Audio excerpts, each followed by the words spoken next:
Well, good afternoon again, everybody. I'm going to go round two on this as the previous stream died within 40 seconds. I'm clearly having problems with Talk Studio software as it happened in my last Monday show that I did. So my deepest apologies for that. The stream ending apparently for no reason within seconds of beginning. So anybody who does come back in, thank you very much for sticking with it. So good afternoon, annyeonghaseyo. On this rather sad day, I thought it would be great to do a little bit of a live stream tribute to one of my favorite actors and favorite Korean actors, which means favorite actors these days with my interest in Korean entertainment, Lee Sun-kyun, who tragically passed away very recently. Yesterday in Korea, I guess, yesterday. And we're going to talk about that a little bit, but I did want to make this a celebration of his work. Many of his TV shows and movies are amongst my favorites, and certainly well worth watching for anybody who's not completely au fait with them.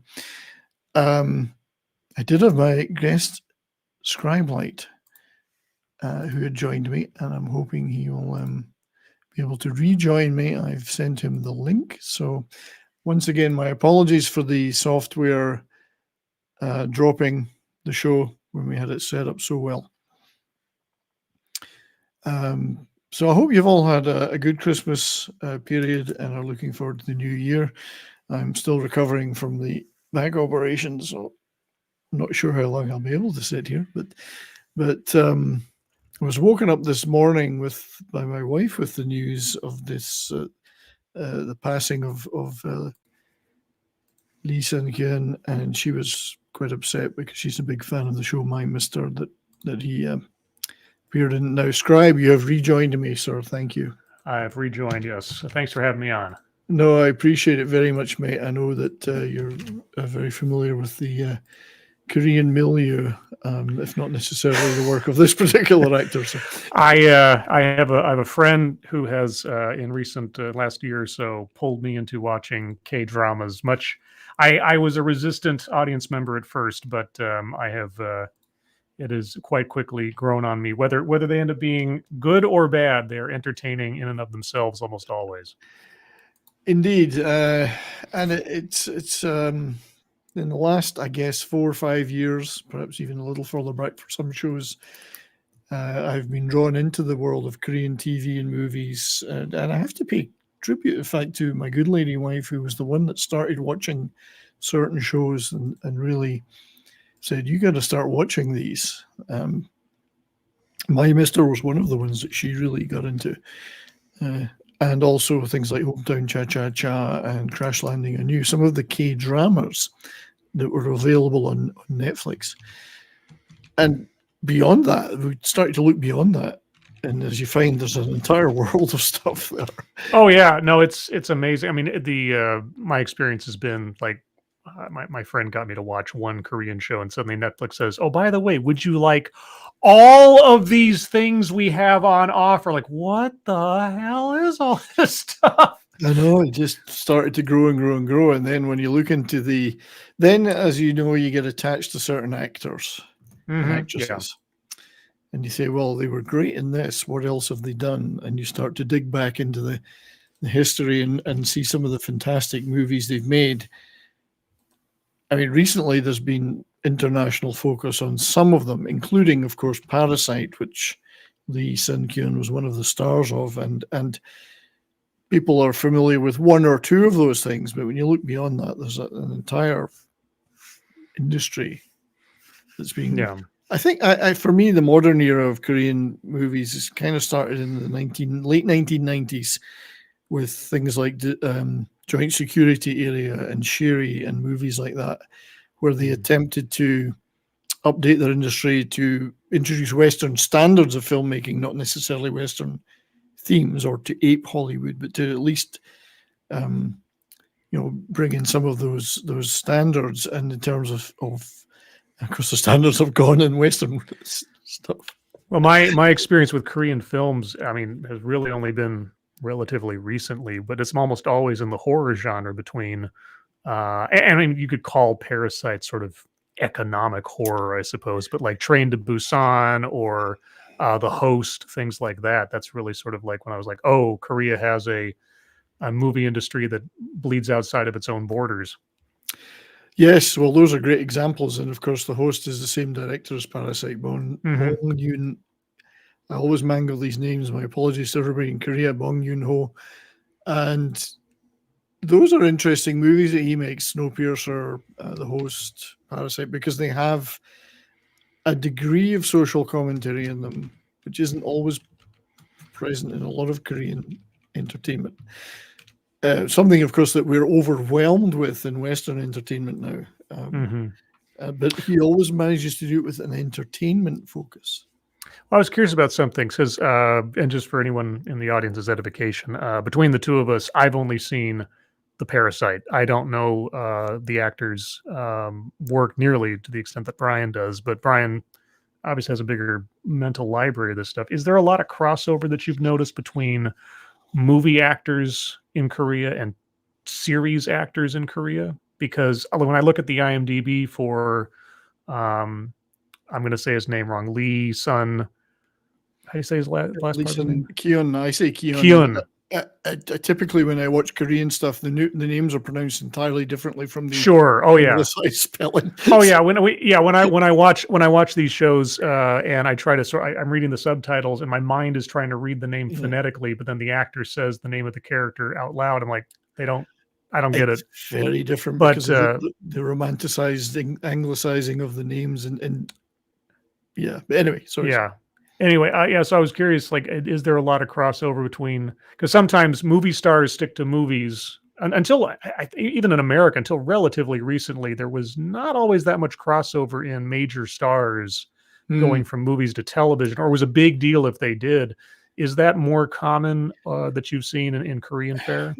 So my experience, and I want to preface this by saying I'm by no means an expert on Korean entertainment or Korea as a country. I've learned an awful lot in the last 5 years, but I'm obviously not Korea. I've never visited Korea, much as it's on my bucket list to do so.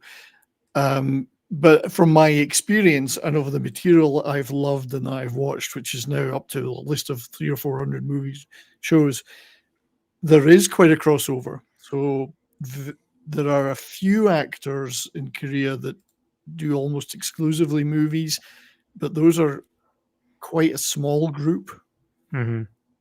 TV and movies have a lot of crossovers, so you'll see a lot of stars doing both. Hyun Bin, various other stars like that, and a lot of them got their start in TV. Lee Byung-hun, and did a lot of TV, and still continue to go back and do TV, prestige TV shows, particularly. Hwang Young-min is another one who will do TV. So he did Narco Saints, but he's a huge movie star. The one exception until recently, I would have said, was Choi Min-sik, who was almost exclusively a movie actor and then did the fantastic show Big Bet on Hulu, Disney Plus, funnily enough, in late 2022, early 2023. And I think that might have been the first television he'd ever done in 30 years. So, but I think there's more of a crossover, to be honest. I think if the work is good, they're going to do it. Yeah. So that I quite appreciate that aspect of it. There's obviously going to be actors I'm not that aware of that do more, so let's say, art house movies that maybe don't do a lot of TV. But I'd just like to just pause at this point to say hello to everybody and thank you for coming back after the problem with the technical problem earlier that killed the first show. Welcome to David Glenn, obviously a big supporter of this show, this channel, and the wonderful Davina, Salty Traveling Sea. Welcome to you, sir. Yes, we're going to be talking a little bit about that now. This show is going to be more of a celebration of the work of Lee Sun-kyun, but we can't avoid talking about the tragic circumstances of his passing. Snowpiercer, again, is the same director as Parasite and the host, Bong Joon-ho, Korean director. I think Snowpiercer was more of a Hollywood production Yeah, it was some kind of combination production, but yeah, that's what brought in like Chris Evans and all the other actors in there to it. Yeah, Hill to North of, good to see you. Simon Wilkins, yes, you can read about Alex later. Thank you for being here. Exterminate. Jaeger Pony. Jaeger Pony. Greetings to you. Greetings to you. And Parasite the Maxim. I'm not sure Parasite the Maxim. Is that a? I'm not sure I know that reference, but I am old. It's true. And bald. I am old and bald. Yes. And FKHC, another great supporter of this channel, is here. Good to see you. Yeah, so but my back is doing better. I don't know if I can sit in this chair for too long, but it was I was so struck by this tragic. It is a tragedy of the passing of this actor. Yeah, and it's first one. This is the first guy like this since I really got into Korean entertainment 4 or 5 years ago in a big way. That's really, this is the first major event of this kind that I can recall. So, do we want to carefully discuss the circumstances that bring us here? I understand we have to watch our language for the sake of YouTube. So this is this is YouTube. So there's only certain things we can say. So this is from the Korea Herald, and in fact, because of the success of Parasite, this made all the Western media too. This Lee Sun-kyun found dead during probe over alleged drug use. Well, that headline alone has some of the problems around this particular tragedy, because the media pressure and speculation and rumor and innuendo has been enormous on this poor gentleman. Things that may or may not have happened, accusations that were made without anything to back them up, rigorous authorities intervening, like I heard things like a 19-hour police interrogation a day or two ago, all with the actor strenuously providing evidence in his defense against what could be seen as unwarranted accusations. So I don't know how much of that we really want to talk about, but well, it is. I mean, it is interesting to think about. Just especially now, I am no expert on Korean culture, but when I think of, and this may be just completely stereotyped for me being a gwailo and everything, the tradition of family honor and personal reputation and how important that is, and even the implication that something is wrong, and then you add in the media machine. I mean, just over here on our side, we know about cancel culture. We know about, the conviction in the public square without actual evidence of wrongdoing and all that kind of thing. Yes. So if you happen to be sensitive to that in the first place, or if you've been building up a reputation, and I mean, how many people in, the rest of the world or in Western culture or otherwise, even after they've been exonerated after the fact, still carry the stigma of simply the accusation or the possibility of something having been done wrong.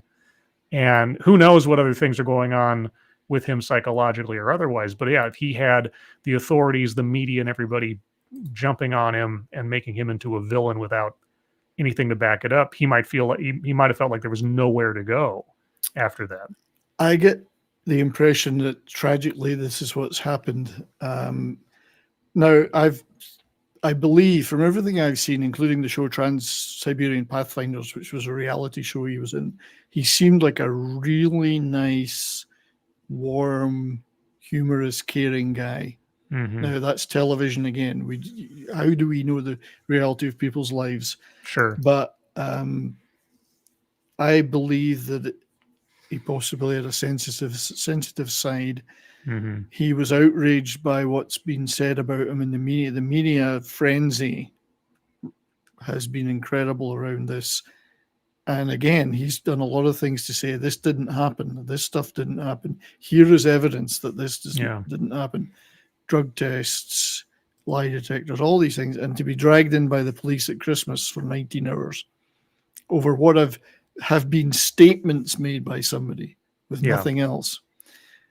Just plus losing his latest project that he was working on as a result. So these are all tragic things, and I think it's an absolute tragedy that he has done what he's done. And I would urge anybody out there, whoever feels like doing something like that, to talk to agencies or people who can help them. We don't want to see this happening to anyone in life. He leaves behind, tragically, a wife, the great actress Jeon Hyo-jin, and 2 children who he adored from everything I've seen. It is a terrible thing to happen to anybody. And I think the media pressure around this has been complicit in what's happened. Again, what can we say on YouTube? I don't know. Well, I come up, I mean, so many other people have come up with euphemisms for my, not to make a light, but the favorite I've come up with is subtracting himself from the equation of life. Yeah. And that's about as... Indeed, and to be driven to that point when, from what I've seen, all he's done is devoted his life to making great entertainment, and he's really had a great family. And the standards in Korea are extremely rigorous, as you say, honor. Confucianist system, still a hangover from that. The things he was accused of, even if he was to have done them, are things that would be considered a misdemeanor here. Yeah, minor at best. I mean, unless there, I mean, I don't know the fullness of the story, but everything I've read so far has been just the most, like it would be a story buried on A12 of the newspaper if it was any actor in America. Like, who cares? It's like, whatever. Like Ezra Miller. I just think of Ezra Miller for a second. Yes. Like, you know, one Ezra Miller tripping over a rock or something would be on this par of what this guy conceivably, if he did anything at all, but even if he didn't, it's like this is the problem with the media hunger for controversy. And again, like you say, I can't even imagine where you've got the imbalance between the rigorous honor-bound culture of Korea and a media that is competing with Western markets for clicks and ad revenue and everything else, and is ramming headfirst into each other. Absolutely. And I've seen even today, the media is filled with innuendo, speculation, a frenzy of stuff. We don't know the truth. I don't know the truth. All I know is that all that has resulted in the tragedy of a 48-year-old man with a wife and 2 kids being driven to do this. So my deepest sympathies to his family. Yeah. And R.I.P Lee Sun-kyun. So tell me about your... thank you for all the great work. Tell me about your favorite performance of his. I think there's probably 2 really, and one is more, as I say, because of my good lady wife who first fell in love with this guy in this, and I'm going to find the correct image. The show My Mister, which is on Netflix. So this is with the very, very wonderful IU, who's he acts opposite in this with beautiful performance. He's a guy that had a great warmth, even when he played colder parts or parts that were more rigid. And there's a little bit of that in this. He exudes an awful lot of warmth in it, though. There's some fantastically emotional scenes in this. I guess you would call it a psychological drama. So it's by no means an upbeat show, but it does have, like many other Korean K-dramas, there's a lot of hardship in life in it, and a lot of there's romance elements, but there's also elements of mistrust amongst that. I don't want to give too much away because I would like people to watch it, but he's magnificent in it. He is good looking and charming and very he gives a great impression of it. He's stoic, but you can tell that he's got a lot of suppressed emotion. And a lot of nuance to the performance. Yes, so he plays it stoically, but then underneath there's a lot going on, and he Mhm. was extremely good at that. But also there are roles where he played like deranged bad cops and action things. So he's got a very wide range, but he's got a great warmth and a great suppressed passion in him, I think you could say. So Mm. this is one of the roles that really we're going to watch it again that defined him, I think. And this is television. I think from a movie perspective, and EU is great. Sorry, IU. I keep calling her EU, but it's IU. She's great in this too. There's some fantastic scenes of the two of them where he's starting to try and reveal his feelings. Mm. And that's what they do well in so many Korean shows.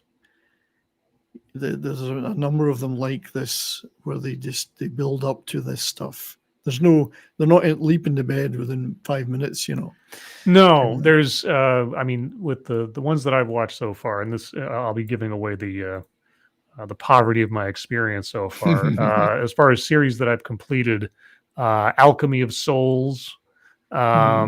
We're working on Sweet Home right now, and Uncanny Counter. The Rookie Historian. All these sort of like period pieces or semi-fantasy things, and the thing that I have appreciated versus Western media is the slow burn of relationships. You see it build. You see these characters meet for the first time in like the first episode, and usually it doesn't go very well. There's some kind of conflict. There's some kind of animosity, but then gradually you go with them on. There's no light switch. It's not like, oh, we were destined to be in love at this moment or something. Yes. There you get to see the evolution of not only the characters as they interact with each other toward whether it's a relationship that's romantic or friendship or otherwise.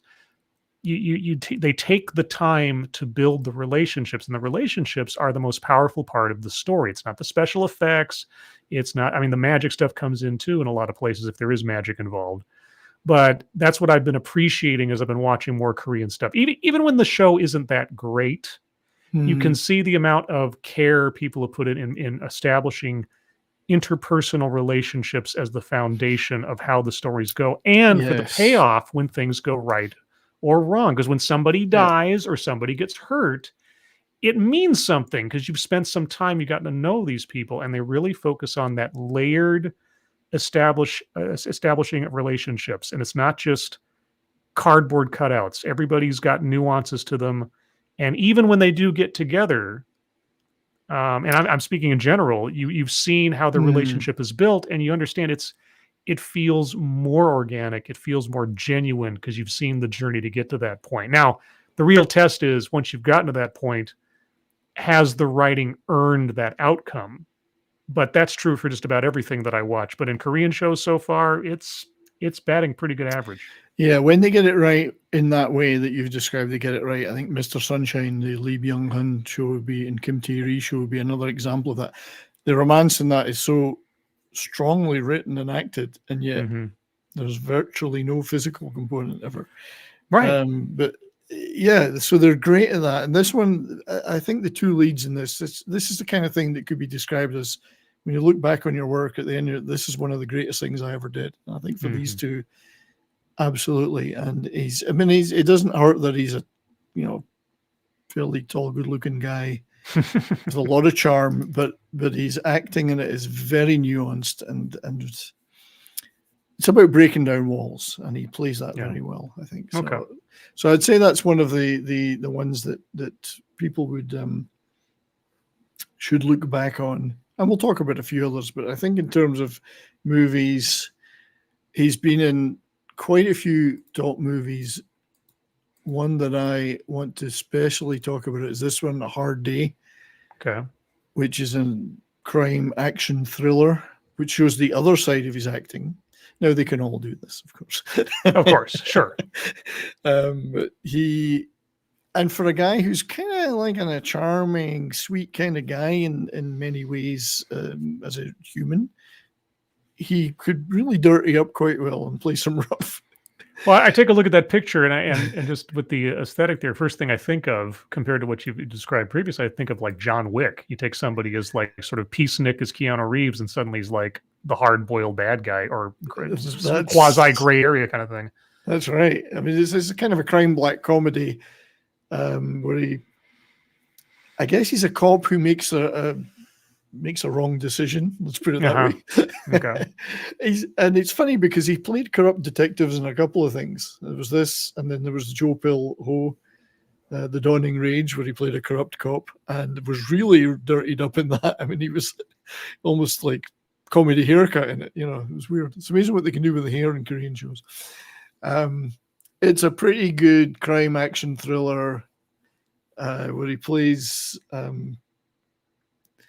Again, I don't want to give too much away, but it's a pretty and it was an earlier one, 2014. He'd done some TV by then, but you know, kind of breaking into movies, and it's a performance you'll remember, distinctive performance, especially as he's up against another great actor called Cho-jin Woong. I always pronounce that wrong.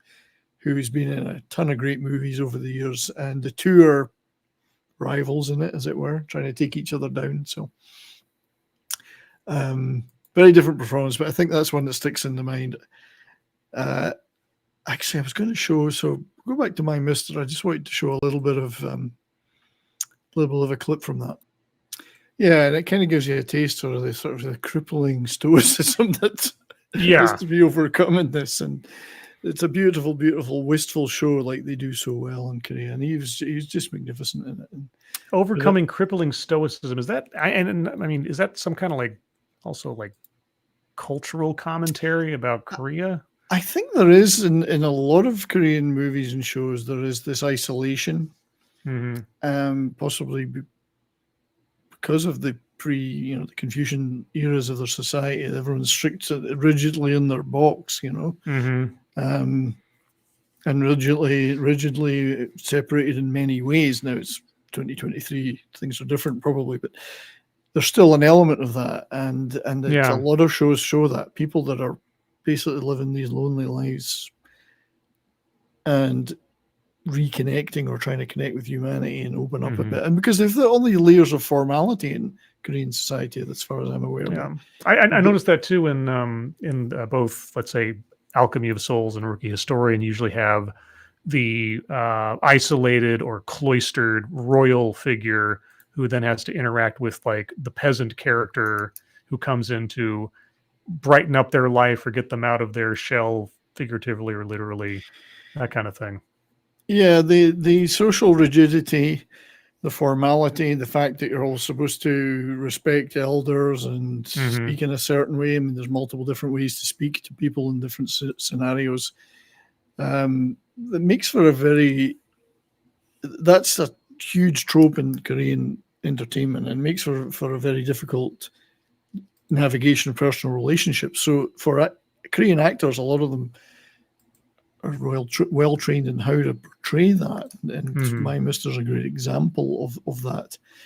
How to break those barriers down and in life is pressure there, like it is anywhere. Pressure to make a living, pressure to pay your rent, whatever. But that rigidity makes it worse, I think. So, it's Confucian. It's a Confucian society. So, but just to show a different side of his acting, Hale Bush, good to see you. Let's show a little bit of trailer for A Hard Day.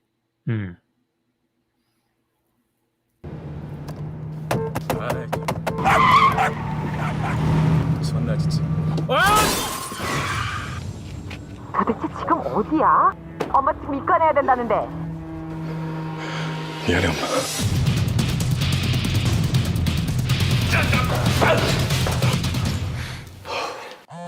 He's got the hair again in this one. He's a good-looking guy, but when you do their, it's like Gun Bin, if they do their hair funny.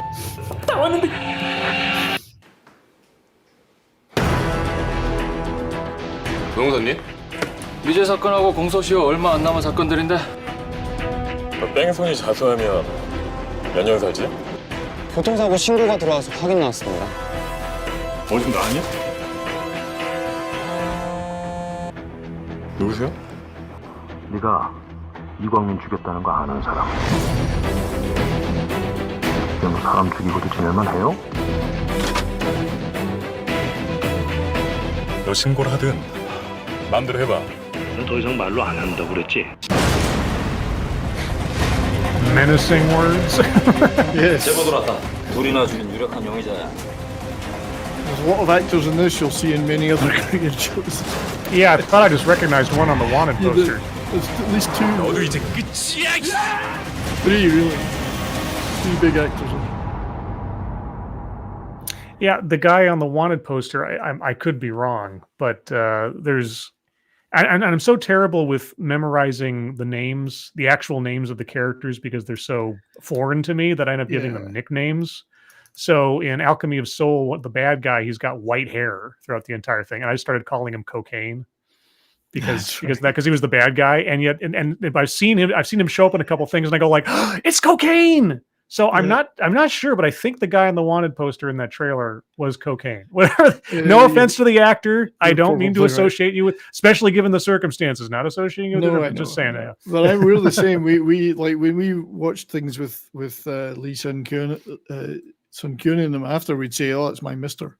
Mm-hmm, right. So, yeah. We give them the names of roles that we first saw, perhaps just because we.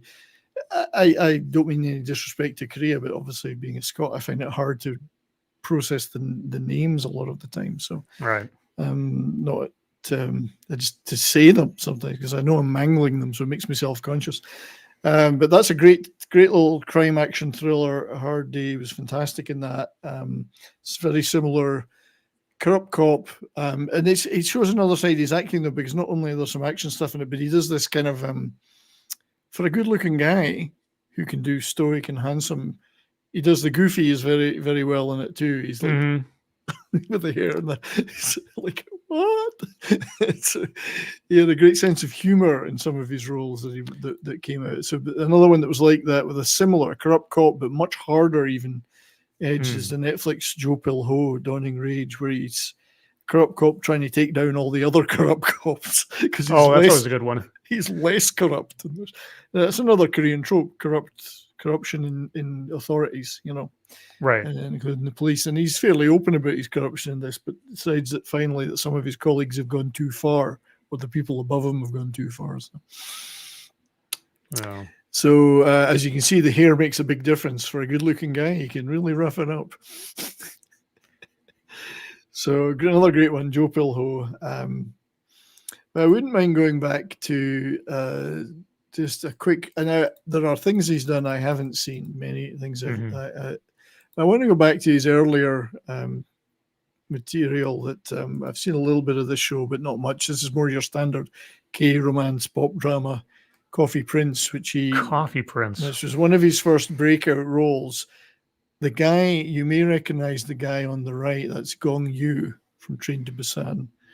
Oh, okay. Yeah. So he's, that was one of it, and there's Lee Sun-kyun on this side, and it was one of those kind of breakout mainstream K-pop type K-dramas, and then another one that was referenced a lot on the Trans-Siberian Pathfinders reality show was the show Pasta, with the very lovely Gong Hyo-yin there, where he played a chef, and he actually had a love of cooking.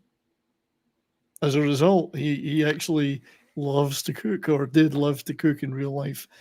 So was his evolution like he started off in sort of lighthearted stuff and gradually went to things like Parasite? Was it just like seriousness over time, or was he still mixing it up in recent years? Well, I know that he'd done a lot of drama stuff prior to TV, and he'd actually I believe his breakthrough in theater was playing Brad Majors in the Korean Rocky Horror show. The Korean Rocky Horror. Korean version of Rocky Horror Picture Show. He played Brad.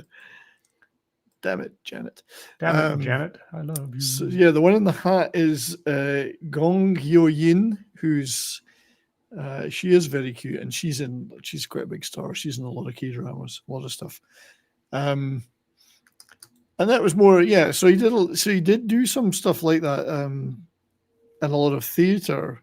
But but the early TV stuff was more K-drama oriented.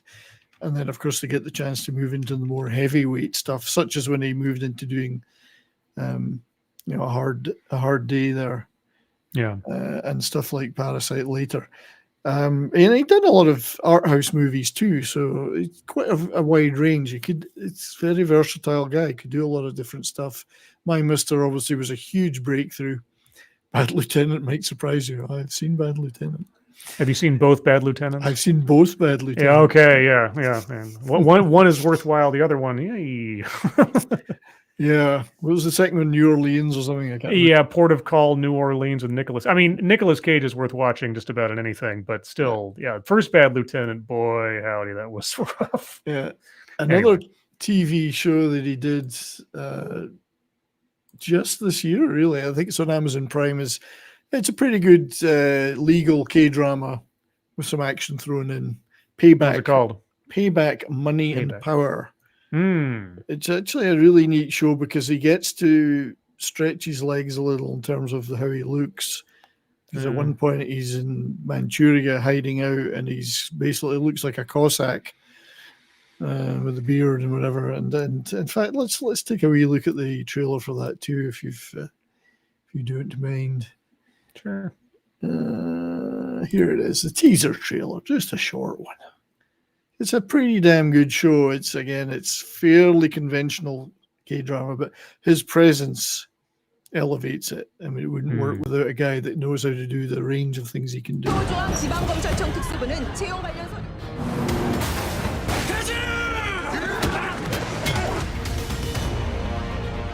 복수? 빚진 게 있으면 갚아줘야지. 손익 따지지 말고. 살릴 수 있을 것 같아? 우리 엄마를! 내가 어떻게 잃었는데? 멧돼지 갈라간 마지막 황금알을 챙기는 게 최선 아니겠나? That's Mr. Min there, the guy we call Mr. Min. Yeah. He's in millions of things. 내가 시공점 바닥으로 접어줄게. He gets to play Mr. Serious in this one. Except when he's doing his Cossack thing riding across the plains of Manchuria. It's a pretty good show. It's on Amazon Prime. A lot of fun. So he's switching between the two. I mean, this was the era of... he's already done major movie like Parasite, international movie, done Joe Pill. So he's switching back and forward between the two. It's a fun show. His presence elevates it, although the supporting cast are wonderful as well.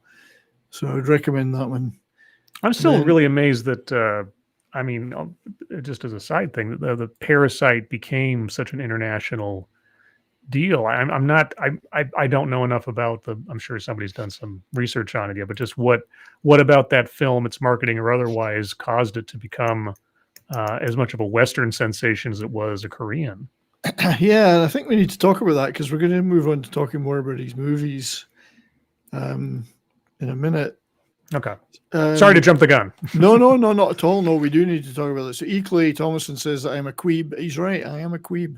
I'm a Korean weeb. It's true. Because I get such entertainment out of their stuff.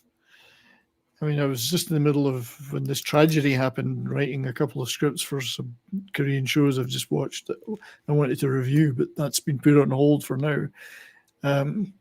Well, it is really, I mean, watching these shows as time has gone on for me, it really is kind of like talking to somebody about the comic book you read or something. There really is a sort of very individual novel thing about it. I don't want to call it manga because it's Japanese, and B, I'm not much of a manga person or anything, but talking about these individual stories and the characters and everything, something feels different about it. It's almost, the only other thing I can draw to is like, I know this is going to be an odd tangent, but for a moment, Full Moon Entertainment and the movies they put out in the 90s, like Puppet Master and Demonic Toys and things, they were like watching full motion comic books as a kid. You sort of, because they were very niche, and only a subculture could really understand your love for them one to another, and you could sort of swap stories about watching them, which I can't say that much else feels that way in America because everything is so mainstream most of the time that if you do find a niche movie or something that you can talk about, it's a rarity. Whereas the entire industry, again, being a Western person and I'm sure it's the same, not the same if you're actually Korean, but they are still kind of a weird new discovery for me. So it still feels like very subculture. Yeah, for me it does. It came as a complete surprise to me because whilst I was well aware of the country of South Korea and North Korea, the Korean War, the Seoul Olympics, some other things like that, I was much closer to Japanese entertainment for many years. And then all of a sudden I realized, well, this is an entirely separate thing in this box over here. And I opened the box and it was just such wonderful stuff. And it does, even though that it's gone global in many ways, it still feels to me like a little bit of a secret hidden pleasure, you know. Yeah, it does. Some of this stuff, you know. Yeah, I just wanted to briefly mention Dr. Brain, which was an Apple TV show he did, sci-fi show. It was actually pretty good, a little slow, but very good indeed. And he was the lead in that. And I think it was the first Korean production Apple Plus did, Apple TV Plus. It's not bad. I'd recommend a view of it. He's magnificent in it and makes, again, his presence turns it into something a little more than it would have been otherwise. It would just have been a standard sci-fi thing. That's not a bad show at all. But let's move forward to the show, the movie that we were talking about, and I've noticed that because he was not quite the top star. It was an ensemble piece for sure. Yeah, it's an ensemble piece with a number of, all the supporting cast have been in some great things before and since. But Song Kang-ho played the poor guy who infiltrates. He's the other male lead of the poor family, and Sun-kyun was the lead of the rich family. And again, that rich-poor thing is a major trope in Korean shows and movies because of the class structure in their country, and it's still a huge obsession with them. You know, the chaebols and that lead the big companies like Samsung and whatever. And so this movie focused very hard on that, a very poor family who just by chance managed to infiltrate en masse and fool this rich family to become and there's a real, and in this show or this movie especially, but other things too, is this real Schadenfreude entertainment in watching the mighty fall, or watching the mighty be undercut or humiliated, even in such strict class structure. Which, not to be, I'm not a psychologist, but I do own a couch. Seems to play, or at least peripherally, into what has happened to the actor. Is you have this desire to see a beloved actor. There's an implication he's done something wrong. Everybody jumps on just the possibility and almost drives him away. It's really kind of creepy in a way if you think about it. It is. No, it's a good point. And I don't know why this movie in particular caught the attention of Western commentators. Certainly the director Bong Joon-ho has got a great track record, right? Which helped with the Host and Snowpiercer and so on. But I mean, and I guess his style took the story, which otherwise has been done in other places, and turned into something a little bit different. And there's certainly, it's got that interesting thing that you see in other Korean properties. It starts almost as a comedy, and then ends up as something entirely different with a very dark psychological horror edge to it. So, and the whole thing about who's in the basement, there's a horror element to it too. So, I read it somewhere being described as an economic horror movie or a class horror movie, something like that. Yeah, it is. It's a psychological horror almost, with some incredible tensions. I mean, there's the scene where they're under the big coffee table. Oh yeah, when the family come back unexpectedly. Now, you're supposed to not like the rich family. I didn't find them that unlikable. I found the dynamic shifting back and forth as the movie went, because at first you're thinking, I mean, it almost feels like a sort of dark. I mean, it is a dark comedy in a way, but I mean, at the beginning, it felt much more comedic than dark when you've got this guy sort of fooling the family, and then just bit by bit, they start to insinuate every family member into a role that is playing opposite, living parallel lives to the rich family. So each one of them is both to their counterpart in the richer family, but unto themselves parasites and feeding off of each other. But then as it goes, it's like, I started to feel sorry for the poor family, the Kim family. You got the Kims and the Parks, and the Kim family.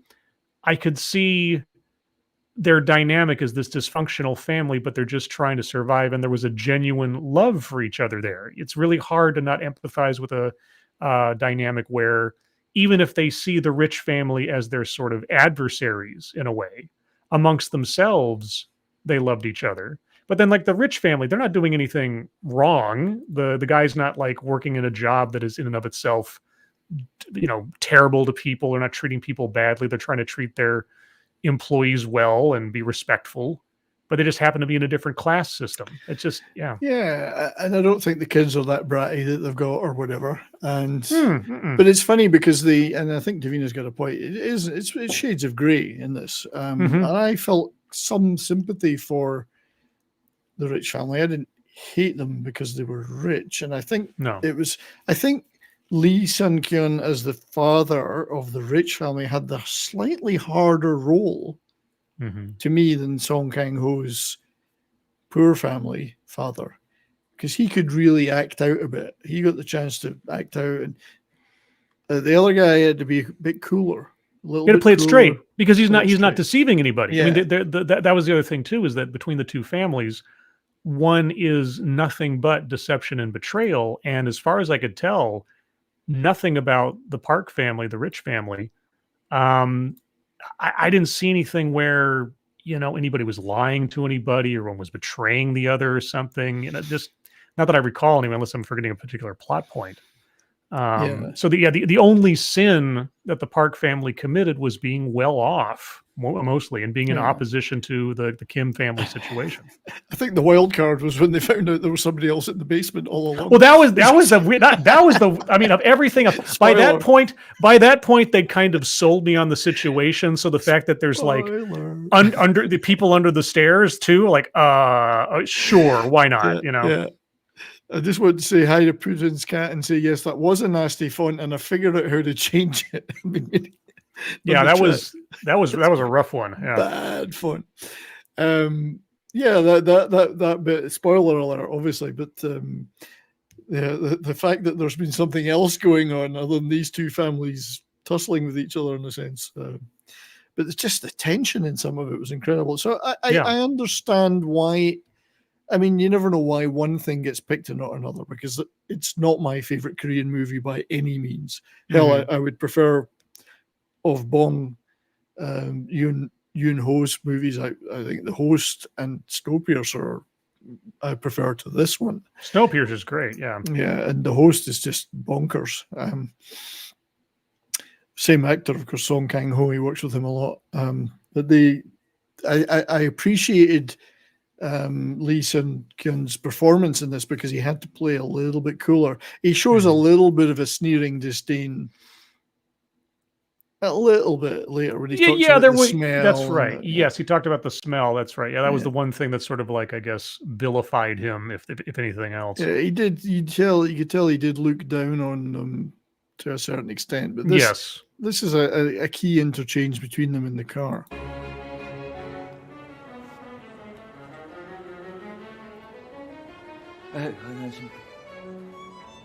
Well, they get to the car.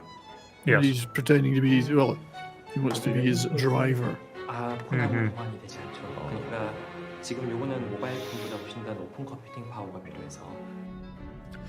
이게 뭐 테스트 주행 뭐 그런 거 아니니까요. 그냥 편하게 하시면 돼요. 편하게. She does inhabit the skin of an executive very well. 이해합니다. 와글와글 사람들한테 시달리시는데 차에서라도 고요하게. 감사합니다. 길을 워낙 잘하시나 봐요? 38선 밑으로는 골목까지 훤합니다. 핸들밥 30년 가까이 먹다 보니까 저절로 그리 So you only picked the car up today. Yeah. I love the caper aspect to this, of the family bit by bit working their way into the situation. The thing is, you see how resourceful they are, and you wonder why they remain so poor for so long. Exactly. That was the one thing that I had to really suspend my disbelief. You have these exceedingly talented people that just sort of fake it till you make it, and yet they're living in practical squalor. Like, come on, you could do something legit with your It skills. seems like it. I mean, it's the weirdest thing because they're all very capable at the end of the day. Yeah. And he knows how to snow this exec guy for now. Eventually, it wears thin, I think. Yeah, he comes up short. Yeah, this is their first encounter, and I think, as I say, Lee Sun-kyun had the harder part because he has to remain kind of aloof and play this tech CEO or whatever. Yeah, Really he has like to play the legitimate individual and not somebody who's putting on a show, which is kind of a weird layered performance. But yeah. Yeah. So I don't know why that one caught fire in the West, because I mean there are movies I personally that I would choose as more that I love that are Korean. I assume it was the connections and the hype he got from the co-production of Snowpiercer that gave him a foothold into Hollywood attention. I mean I could be wrong. I'm sure somebody else out there has done a study on this far more than me, but just sort of instinctively speaking, I think if you have Chris Evans, Marvel actor, in your film, and John Hurt and everybody else in that movie that was great. I mean, the guy who played the Wilfred, I suddenly forget his name. You know who I'm talking about? Pollock. The Kevin Pollock. No, Ed Harris. Yeah, Kevin Pollock. Yeah. Oh yeah. You remember Kevin Pollock in Snowpiercer? Man, he was just great. He played the big villain. Yeah, I know. Yeah, he played that massive insects at that one point. That's what Kevin Pollock's. Yeah, Kevin Pollock. He voiced the insects. Yeah, I think probably Snowpiercer gave the director the cachet to get his film recognized by the time it came out. That's my guess. Indeed, I think so. I think that's why, because for me there are many, and I've made videos about some of the many other Korean movies that I love more. It's not a bad movie though. No, it's still a good movie. It's still a good movie, yeah. But for me, I'm a big fan of Assassination's a great movie. Battleship Island, Deliver Us from Evil. There's a whole list of great ones that I love more. But so for whatever reason, it brought him.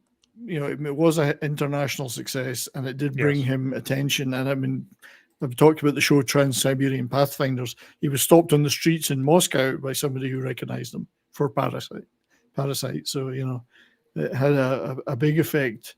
And I guess gave him the chance to pick and choose roles from that point onward.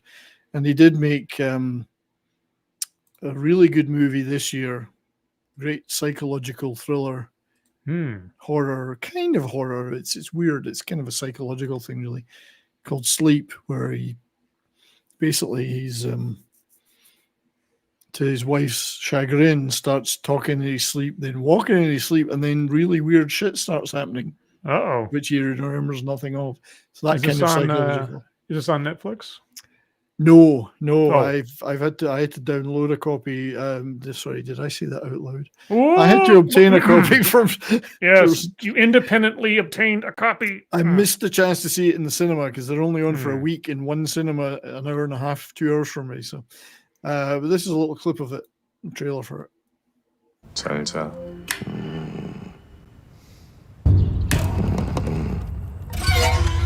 오빠. 누가 들어왔어? 새벽문 되면 쿵쾅거리는 소리가 들려서. 쭉 지켜봤다고? 안 자고?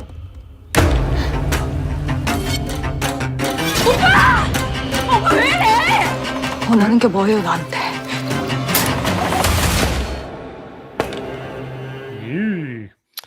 It's pretty damn good, I have to say. One of the best movies of the year. I don't want to spoil it in any way.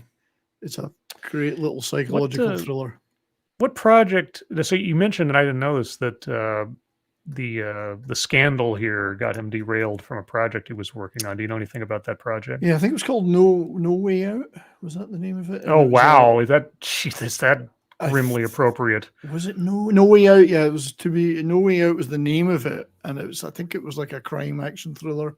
Oh, okay. And he got dropped from it. And there's a lot of that happening. Yeah. I mean, it sounds kind of Amazing. Jonathan Majors-ish, like Jonathan Majors gets this thing, allegations before he's convicted, and everything kind of goes sideways. There are other factors there, obviously, with the whole Kang the Conqueror and what Marvel did with that. But yeah, it's in anything that might possibly besmirch the reputation of the studio who employs you, and you're out and on your rear. I think of like James Gunn, who got fired from Disney for 10-year-old tweets or something, and just the overreaction sometimes it's justified, but oftentimes does innocent until proven guilty actually matter in the court of public opinion? Often not. And the trouble with the court of public opinion in Lee Sun-kyun's case was that the media went gangbusters hard, sensationalizing this as much as they could. Yeah. And as a result, he lost a big project, and all this has happened. And I feel so bad for him, regardless of the pros and cons of what he was said to have done by this one person. Even if he was guilty, not worth his decision. No, ultimately not worth his decision. No. Yeah. And when you're dropped from major projects, in Korea particularly, it's pretty bad. Yeah. So and eventually perhaps the reality of what's happened will be revealed. We don't know. It just on the surface, over sensationalized by the media to the nth degree. I think that's my personal opinion. Mm-hmm. I don't know anything about it other than what we all see online, but I feel really bad for his family. And I mean, short of there being some crazy revelation that comes out after the fact, based on what is known or said as of the time of this broadcast, if he is guilty of what was at least implied, it's not worth the outcome. As I say, are things that we would regard as party misdemeanors here, perhaps. Right. And a lot of the information is, fault, negative tests, etc., etc. So I don't know. I just felt he had to go through multiple hoops here and you shouldn't have to prove your innocence. However, as I say, this is the world we live in. It's the world we live in. Yeah. I just appreciate the work that he did in some of the shows and movies that I watched that he was in that I really liked. And one I wanted to talk about to kind of start towards wrapping up is a reality show that he did after Parasite called Trans-Siberian Pathfinders, where he and some fellow actors, friends of his, took the Trans-Siberian Railroad from Vladivostok to Moscow. So they filmed them on the train and they filmed them at various stops. Obviously, like all reality shows, they called it a variety show on screen. There's lots of people around them filming, and it was scripted and whatever, some of it. But these were his real life friends. So you have Kim Nam-gil, who's the fiery priest in Song of the Bandits. And then the fantastic Ko Kyu-pil here in the middle. And there's Lee Sun-kyun at the top. And I think you really got to see a little bit more of the real human being in this. In this journey, they're crammed in economy in the sleeping bunks. They're making meals in plastic bags. They're getting off at stations and they're playing pranks on each other, playing games. They're interacting with the other people on the railroad. And he came across, he's always on the phone to his wife and kids. He came across as a lovely, warm guy. Mm-hmm. He got a real kick out of the big guy, Ko Kyu-pil. So to me, I know, there's no such thing as reality in reality television, but he just came across really nicely, very thoughtful guy. And it was just a bunch of guys hanging out with their buddies. No airs and graces. There was no, I'm a star, I can't do this. None of that.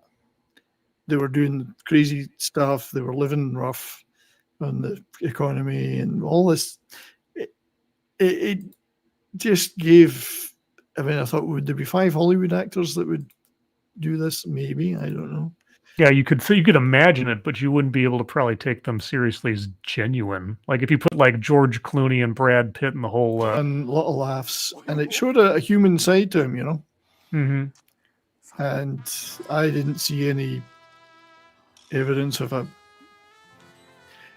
It was lovely, very lovely show, you know.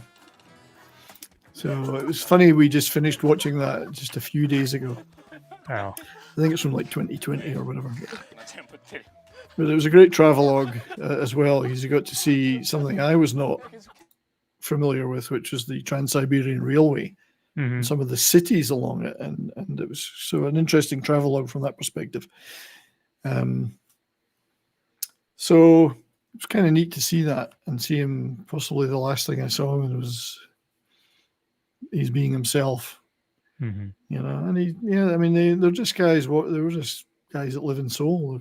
You know, a bunch of friends. So there was no airs and graces, particularly that I could see. Anyway, what can I say? Trans-Siberian Pathfinders, not for the faint-hearted though, because there's a lot of time spent sitting on trains.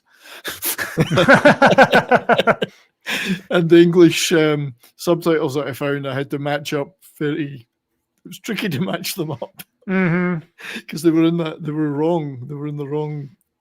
Like I love it. Yeah, I love it when I'm watching a movie with subtitles and it's just either incomprehensible or the wrong word is there. I'm just like, what?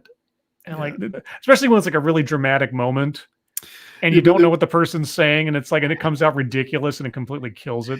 Yeah, but they were like 20 seconds out in time. So, oh no. Oh no. So I'm sitting with on Plex with a 50 millisecond thing, kicking it hundreds of times to match them.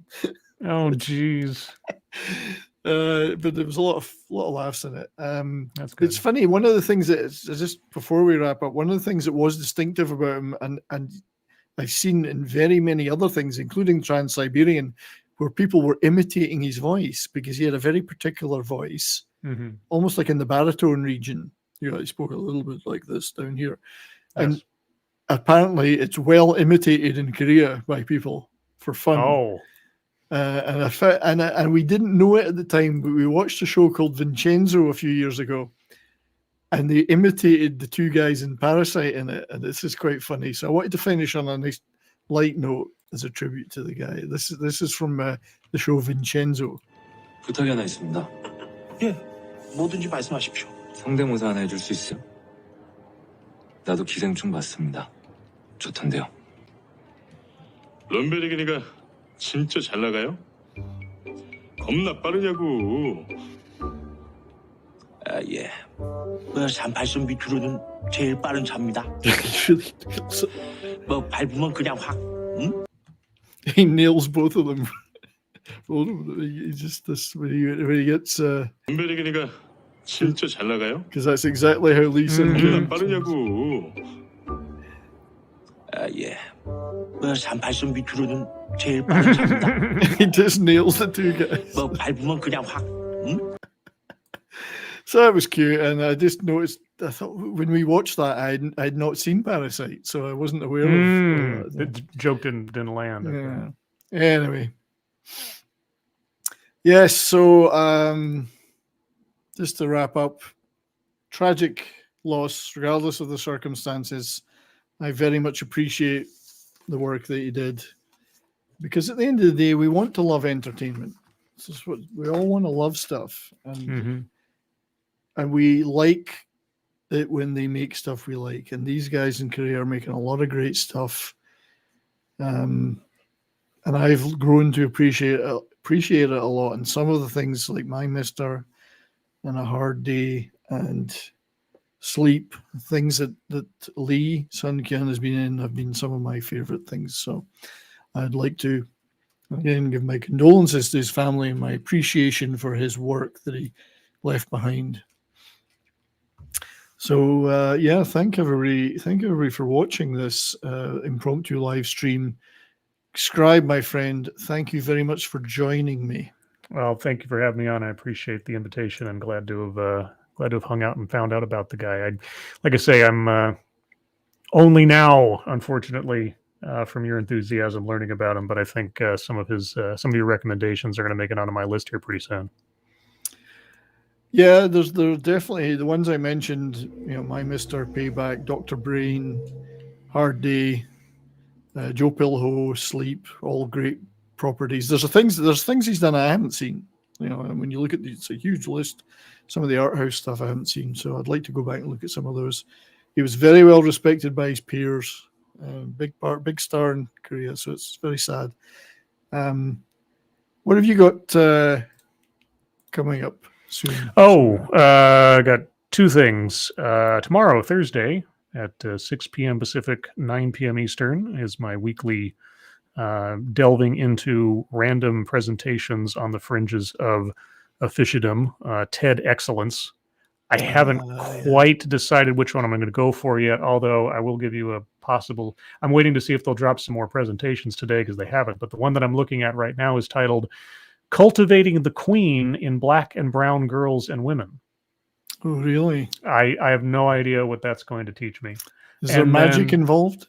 There could be. There could indeed be. But the thing that I am really, really looking forward to is on Friday at 3 p.m. Pacific, 6 p.m. Eastern, is the 8th episode in my series called Living on Borrowed Crime, where I interview true crime content creators from YouTube as they talk about their craft and everything. And my guests this week will be the duo behind the channel called The Misery Machine. And their content is, as the label says, if you decide to go check it out, be prepared. It's true crime, but a lot of the stuff they cover is some of the worst possible things you can imagine. I won't try to detail it here, but so I'm going to be talking to them about that and looking forward to that. So again, thank you, Brian, for having me on. Everybody in the chat, thanks for joining us. Thank you, mate. Yeah, no, D. Bud Martin, my wonderful mod. Thanks, buddy, for being here. And you did post Scribe's links earlier. Yes, thank you for that. Tried to repost one of them. I failed miserably like I normally do.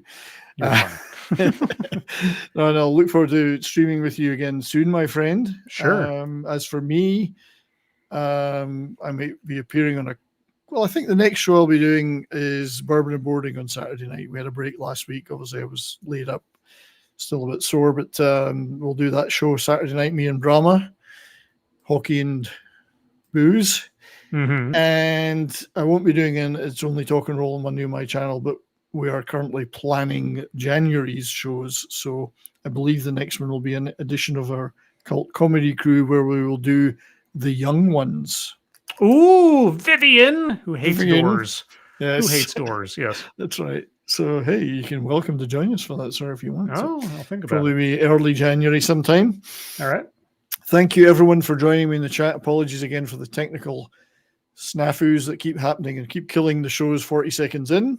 Some people would say that's a relief. No. Hey-oh. Hey-oh. But I do appreciate you all being here for this impromptu stream. Thanks, everybody. You know who you are. But yeah, R.I.P Lee Sun-kyun. Check out some of his work, please. And until next time, stay well and keep on rocking, everybody. Bye, everybody.